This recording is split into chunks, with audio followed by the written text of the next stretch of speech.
So if we look at chapter 8.2, transformations of log functions, I think what's important for us to realize is that we need to know how to graph a log function.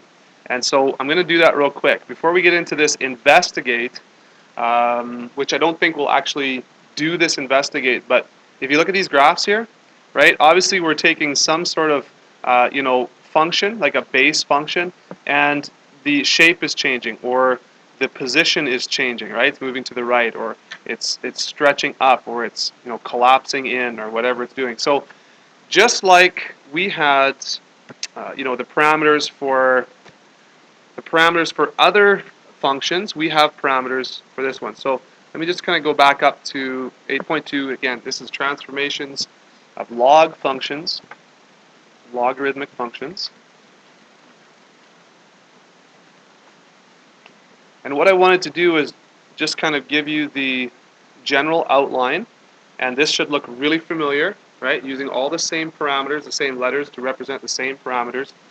The only thing different is that we have this sort of as our base function, right?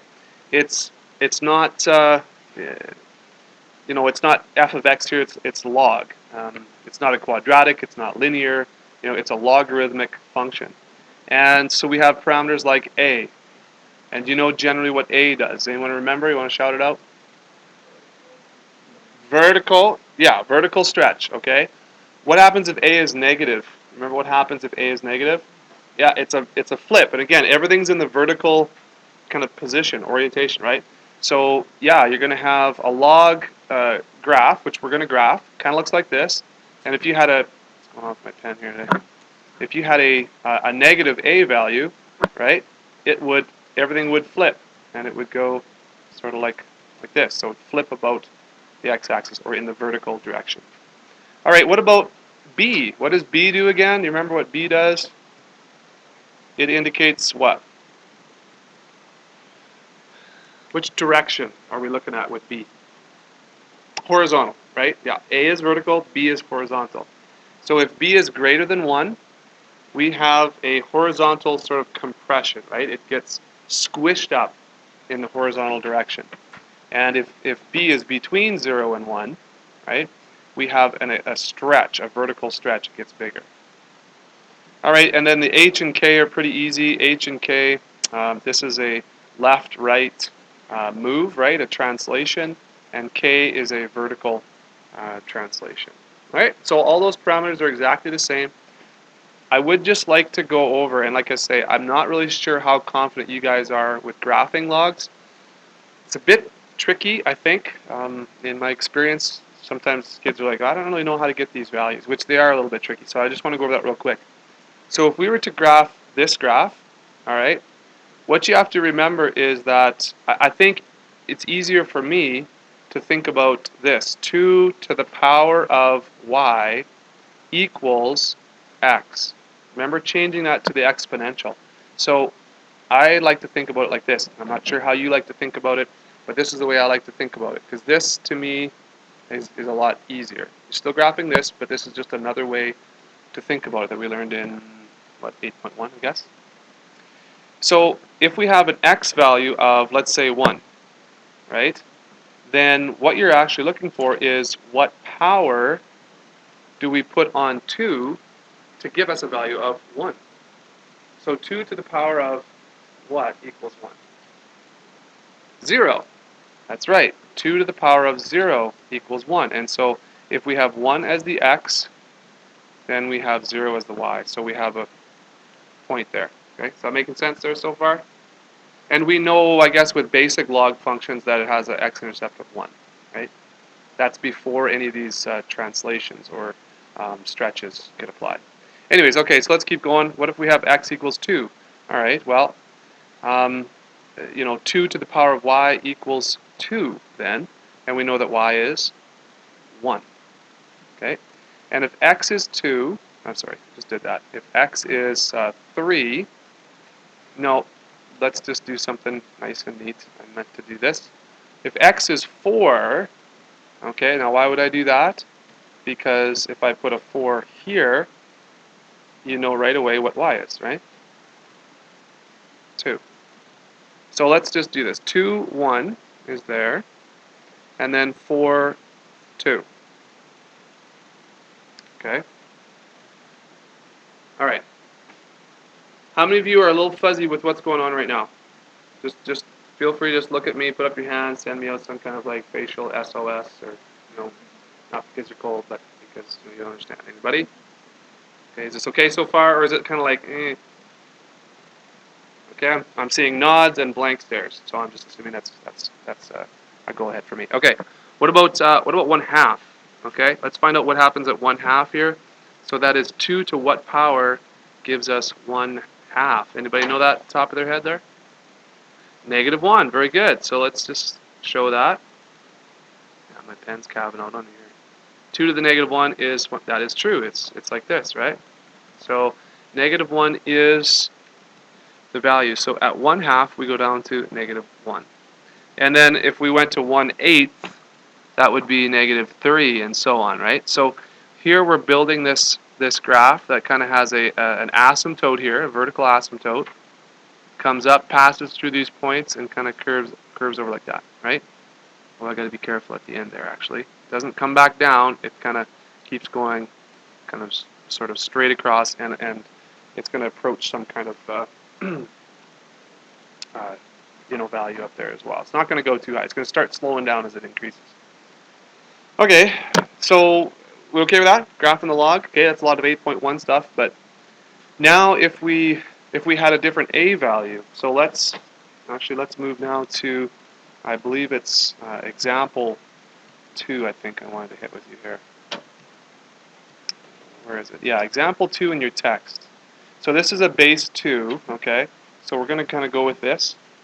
And let's just take a clip of this, bring it over to our notes.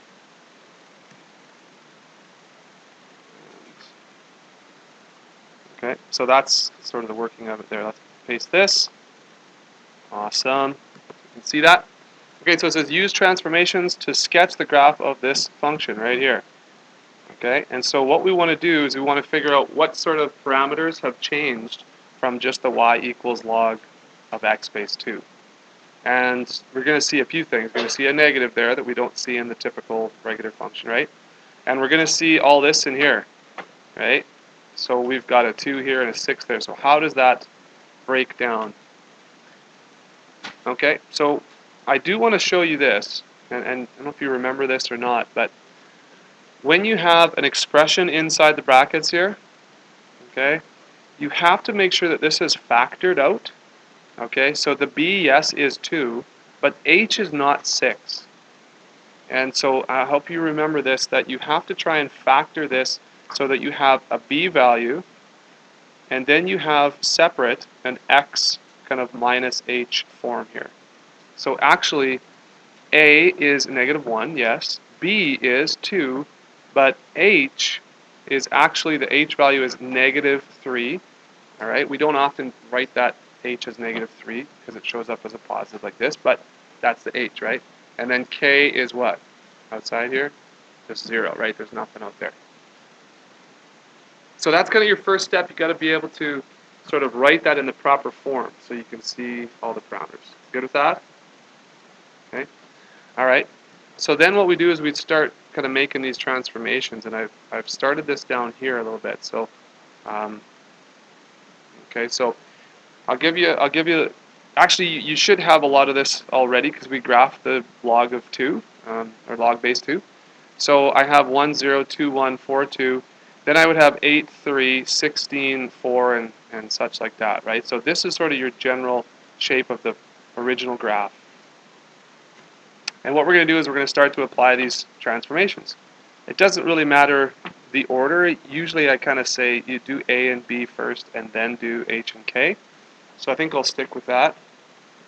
All right. So if we did, let's do in blue, I guess. If we did this transformation, -A, we talked about this. It flips things vertically, right? So this point's going to stay the same. But this point at 1/2 -1, you see, 1/2 -1, this is now going to be 1/2 +1. You see how that's going to flip. So I'm just going to jot down the points here as we do each transformation. So that's going to go to a positive 1 there, right? And this one is a positive 1 that's going to go to negative 1, right? That's a negative 1. At 4, we're going to go to negative 2. 1, 2, 3, 4. Negative 2 right there, and so on. So it's just kind of a mirror, right? So this is our first stage of our transformation. Good with that A value? So now, of course, and I noticed on that first quiz that we did, a lot of you did this and you drew this. That's great. But then when you did the next transformation, you went back to the original graph. Okay. What's important is now we're building on this first stage of the transformation. Okay. So you have to go from this graph now and do the transformations. This one, not the original one anymore. So it's like it's like this is gone now, right? That's really what it is. So don't act on the original one anymore. All right. So we have B is 2. Okay. What did we say about that B value? 1 over 2 is the horizontal stretch. So it's like a compression of 1/2. Okay. So this is going to get a little bit dicey here, but let's do, I don't know, pink. So each point now, okay, and if this helps you over here, you can totally do this, right? Actually, I guess I wouldn't want to erase that. You want to leave those and then do another column. I'm not going to. But you could do the first transformation, write the y values, then do the next transformation if it applies, and so on. But I'm just going to go from the graph here. So a horizontal compression, each one of these goes halfway. Okay, it's each x value gets multiplied by a half. Okay, remember it's in the x domain, so left and right, it's a compression this way. So this is a 1, that goes to 1/2. This is a 2, that goes to 1. This is a 4 here, and that goes to 2. Is everyone kind of following along here? I guess this is a 8, so that goes to 4. 4, that's 8, yeah, 4. Okay, so what's important here is that this horizontal line here, this stays true for, it's all on this horizontal line.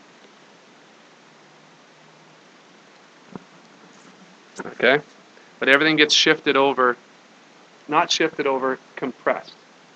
Okay, are we good with that? Any questions? Okay, so we did this one, and now we've done this one, and we've got these points. And if you want, you can kind of do your, next stage of the transformation. Draw this dotted line if that helps. I know mine is getting a little bit kind of messy here with all these dots, dashes, but okay. So, and really, you can, if you want, you can erase this out now. This other one, the first stage. You don't have to, but you can. So the next transformation then is this 3, and again we said that because it's a plus, it moves which direction? Left. So left 3 units. So every one of these points now, if we go to, let's say, maybe orange, every one of these points goes 3 units. So 1, 2, 3, looks like over there. Right? This one is, that's a 1, so 1, 2, 3, back to 2, and so on. 2, 1, 2, 3. 3. And so you have the same shape as the purple graph there. And this would be your final, I guess, version. Apologize for artistic ability here. Anyways, that's sort of what your graph would look like with an asymptote right there at -3, because it was at 0, now it's moved over to -3.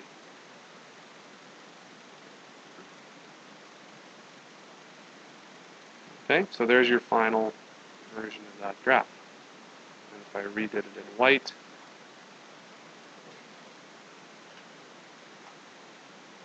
okay. Okay, questions? Okay, so if we look at number 6 in your assignment here, this is what causes a little bit of trouble is to look at a transformed graph and to try and come up with the equation.